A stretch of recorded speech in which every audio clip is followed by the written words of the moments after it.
this man scammed the Pentagon. Here's his story. Born into a family of Irish descent, Nicholas Howley grew up in Havertown, a suburb near Philadelphia. He is the son of the CEO of Lansdowne Steel and Iron, a well-known U.S. munitions company whose main client is the U.S. Army. Nicholas, a devoted football fan, studied engineering at Drexel for 5 years. Simultaneously, he began to gain professional experience, notably alongside his father, who also ran an industrial equipment business. There, he was a manager, but also learned how to handle the company's finances, an experience he often describes as one of the most important practical experiences of his career. With his degree in hand, he enrolled at Harvard Business School in Massachusetts, where he earned a master's degree that allowed him to join Emo Industries, a large industrial group. His job consisted in selling loss-making aerospace parts. But he and his manager quickly realized that the niche manufacturing business was a very closed environment, yet one that generated a lot of money. They then set themselves a goal to buy up all the niche companies with unique expertise and then drastically increase prices, leaving customers with no choice but to pay.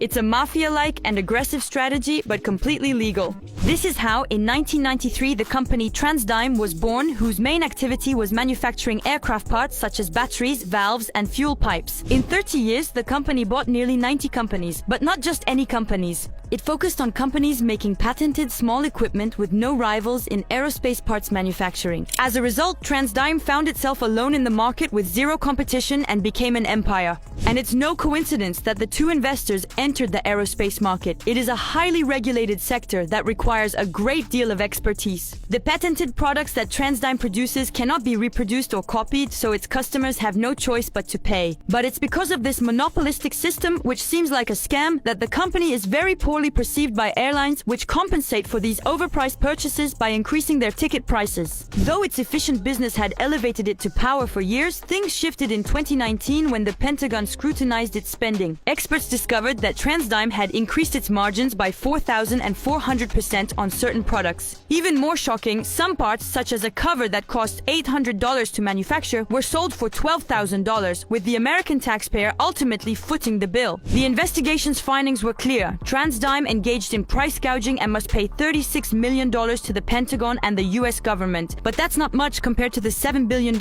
in revenue it generated in 2023. This case has shed light on a system that has existed for years in the United States and from which TransDigm has profited. Nicholas Howley, meanwhile, continues on his lucrative path in entrepreneurship. In August 2024, he carried out several transactions that resulted in the sale of shares in his company worth more than $6.9 million. The 62-year-old businessman remains discreet and rarely speaks to the media. His fortune is now estimated at nearly $1 billion.